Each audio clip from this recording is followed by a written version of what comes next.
Babies day out. तो इस movie के स्टार्ट होते ही हमें दिखाते हैं एक बच्चा जिसका नाम बेबी बू है, जो कि अभी थोड़े महीनों का ही हुआ है और ठीक से चल भी नहीं पाता। लेकिन वो बहुत ही एक राज्य घराने से बिलोंग करता है, यानी कि उसके मम्मी पापा वो राजा रानियों के खानदान से हैं और काफ़ी अमीर हैं। इस सीन में बेबी बू अपनी नैनी यानी कि अपनी दाई माँ के साथ बैठ के कहानी सुन रहा है और वो उसे बूबू नाम की किताब पढ़ के सुना रही है। अगले दिन बेबी बू की फोटोज न्यूज़पेपर में छापने के लिए कुछ फोटोग्राफर्स आने वाले थे, लेकिन उन्हें कुछ किडनैपर्स बंद करके एक गोदाम में पटक देते हैं और उनके कपड़े पहन के खुद फोटोग्राफर्स बन के आ जाते हैं। इन 3 आदमियों के नाम होते हैं एडी, वीको और नॉर्बी, और ये तीनों बेबी बू को किडनैप करने के लिए आते हैं। वहाँ वो उसकी मम्मी, उसकी नैनी और उनके सिक्योरिटी गार्ड को रूम से बाहर जाने को कहते हैं ताकि वो आराम से फोटोज ले पाएं और वो बच्चा बिल्कुल भी डिस्ट्रैक्ट ना हो।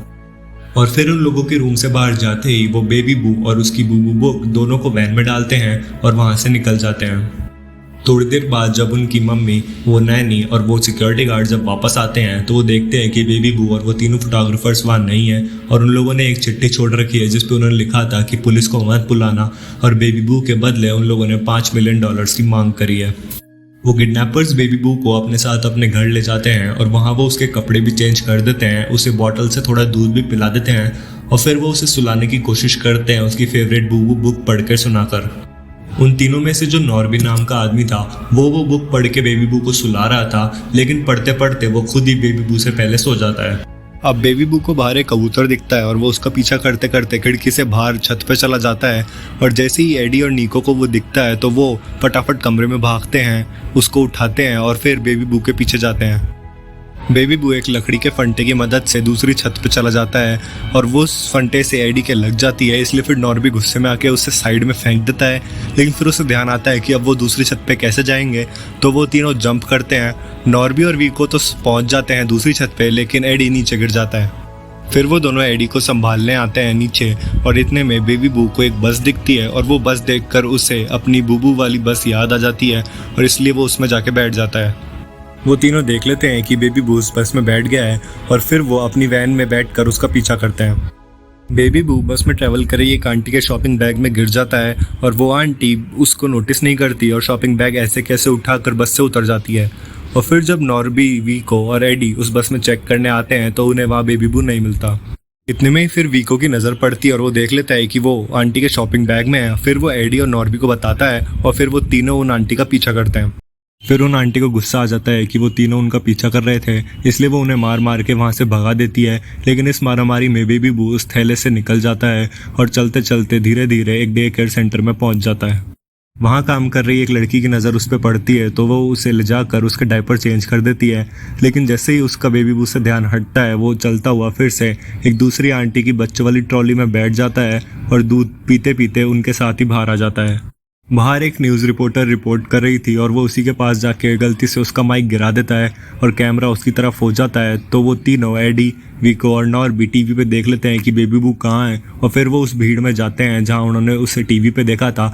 लेकिन तब तक वो वहाँ से चला जाता है और जाके एक टैक्सी में बैठ जाता है। तो टैक्सी वहाँ से चल देती है और फिर वो तीनों भी अपनी वैन में बैठकर उस टैक्सी का पीछा करते हैं। टैक्सी के रुकते ही बेबी बू टैक्सी से निकलकर रोड क्रॉस करके जाके झाड़ियों में घुस जाता है और वो तीनों फिर टैक्सी में आकर उसे ढूंढते हैं तो उन्हें वो नहीं मिलता। फिर वो वापस बेबी बू को ढूंढने निकलते हैं तो देखते हैं कि बेबी बू एक जू में एक चिंपांजी के पिंजरे में उसके साथ बैठा हुआ है। वो तीनों एक एक करके बेबी बू को पकड़ के उस पिंजरे से बाहर निकालने की कोशिश करते हैं, लेकिन चिंपांजी उन तीनों की बैंड बजा देता है। वो बेबी बू को केले वगैरह खिला देता है, बिल्कुल बच्चे की तरह उसकी परवाह करता है, और फिर बाद में वो उसे पीछे की रेलिंग से बाहर निकाल देता है और उसे आराम से जाने देता है। दूसरी ओर बेबी बू के मम्मी पापा पुलिस की मदद से उसको हर जगह ढूंढ रहे थे। एडी, ब्रॉक और वीको को वो उन्हें एक छोटी सी टनल में जाता हुआ दिखता है, इसलिए फिर वो टनल की दूसरी साइड पर चले जाते हैं और जैसे ही बेबी वो वहाँ से बाहर निकलता है तो वो उसे पकड़ लेते हैं, गोद में ले लेते हैं, और उसको लेकर आ ही रहे थे कि इतने में उन्हें पुलिस की गाड़ी दिखती है, इसलिए वो फटाफट मुड़ जाते हैं और जाकर बेंच पे जाके बैठ जाते हैं। एडी बेबी बू को अपनी गोद में लेकर उसके ऊपर अपना कोट डाल के उसे ढक देता है और फिर जैसे ही पुलिस वाले आते हैं तो वो उसके मुँह पे हाथ रख देता है ताकि वो चिल्लाए नहीं। बेबी बू एडी की पॉकेट में से लाइटर निकालता है और उसे जला देता है, जिससे एडी के पेंट में और हर जगह आग लगना शुरू हो जाती है। लेकिन वो ऑफिसर्स वहाँ से जाने का नाम नहीं ले रहे थे और एडी को बहुत दर्द हो रहा था। थोड़ी देर बातें करने के बाद वो ऑफिसर्स वापस अपनी गाड़ी की तरफ जाते हैं और नॉर्बी और वीको उन्हें छोड़ने जाते हैं, लेकिन दर्द के चक्कर में एडी के हाथ से बेबी बू छूट जाता है और वो वापस बेंच से नीचे निकलकर झाड़ियों में कहीं चला जाता है। और जैसे ही वो ऑफिसर्स अपनी गाड़ी में बैठकर चले जाते हैं, एडी वो चादर हटाता है और देखता है कि उसकी पैंट में आग लग गई है।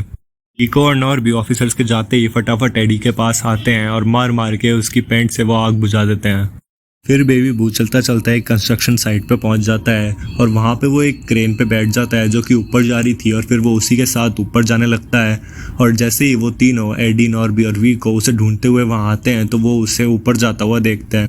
वो तीनों फटाफट लिफ्ट से ऊपर जाते हैं और जैसे ही बेबी बू ऊपर आ रहा होता है तो वो वीको को उसे पकड़ने को कहते हैं। बेबी बू जैसे ही ऊपर आता है तो वीको जंप करता है क्रेन पे, लेकिन उसके वजन से क्रेन थोड़ी मुड़ जाती है और बेबी बू किस्मत से बहुत ही आराम से बिल्डिंग पे आ जाता है और वीको वहीं लटक जाता है।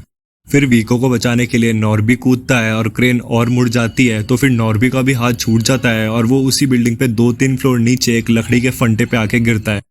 इससे क्रेन को झटका लगता है और वीको किस्मत से वापस बिल्डिंग पे आ जाता है, लेकिन अब एडी उसे नॉर्बी को बचाने के लिए कहता है और ये कहता है कि वो नीचे जा रही लिफ्ट के ऊपर कूदे और जाके नॉर्बी को बचाए। नॉर्बी फिर वापस गिरता है और इस बार वो सीधा सीमेंट में जाके गिरता है और उसको बचाने के चक्कर में वीको भी बिल्डिंग से सीधा नीचे एक कचरे से भरे हुए ट्रक में जाके गिर जाता है। एडी बेबी बू तक पहुंच जाता है, लेकिन इतने में ही वहाँ काम कर रहा एक वर्कर गलती से एडी के ऊपर एक चिपचिपा लिक्विड डाल देता है, जिससे वो सही से चल नहीं पाता और फिसलता हुआ वहीं पे गिरता रहता है। इतने में ही बेबी बू के पास से क्रेन नीचे जाती है और वो उस पर चढ़ के नीचे चला जाता है और एक बार फिर से वो एडी के हाथ से निकल जाता है, लेकिन फिर एडी एक दूसरी क्रेन का वेट करता है जो कि नीचे जा रही थी और उसके आते ही वो उस पर कूद जाता है। लेकिन उसके कूदते ही वर्कर्स का काम करने का टाइम खत्म हो जाता है, इसलिए वो सारी मशीन्स बंद करके अपने अपने घर चले जाते हैं और एडी वहाँ पे ही लटका रह जाता है। फिर बाद में नॉर्बी और वीको उसकी मदद करते हैं नीचे आने में। तब तक बेबी बू फिर एक ऐसे घर में चला जाता है जहाँ पे सारे रिटायर्ड आर्मी ऑफिसर्स रहते हैं और वो सब उसे देखकर बहुत खुश होते हैं और उसके लिए गाने गाते हैं। उन लोगों ने बेबी बू के किडनैप होने की खबर टीवी पे देखी थी, इसलिए फिर वो पुलिस को फ़ोन कर देते हैं और उसके मम्मी पापा वहाँ आ जाते हैं और उन्हें फाइनली बेबी बू मिल जाता है। उसके मम्मी पापा और सारे पुलिस वाले उसे गाड़ी में लेकर वापस आ रहे थे, लेकिन रास्ते में ही वो एक बिल्डिंग को देखकर बूबू बूबू चिल्लाता है, जिससे वो लोग समझ जाते हैं कि किडनैपर्स ने उसे यहीं रखा है और यहीं पे उसकी वो बूबू बुक भी पड़ी है। वो और पुलिस फोर्स मंगा के वहाँ जाते हैं, उस बिल्डिंग को हर तरफ से घेर लेते हैं और फिर उन्हें वो बूबू बुक नीचे फेंकने को कहते हैं। जैसे ही वो लोग वो बुक फेंक देते हैं फिर वो उन्हें अरेस्ट कर लेते हैं और अब बेबी बू अपनी बुक के साथ वापस घर लौट जाता है और इसी के साथ ये मूवी एंड हो जाती है।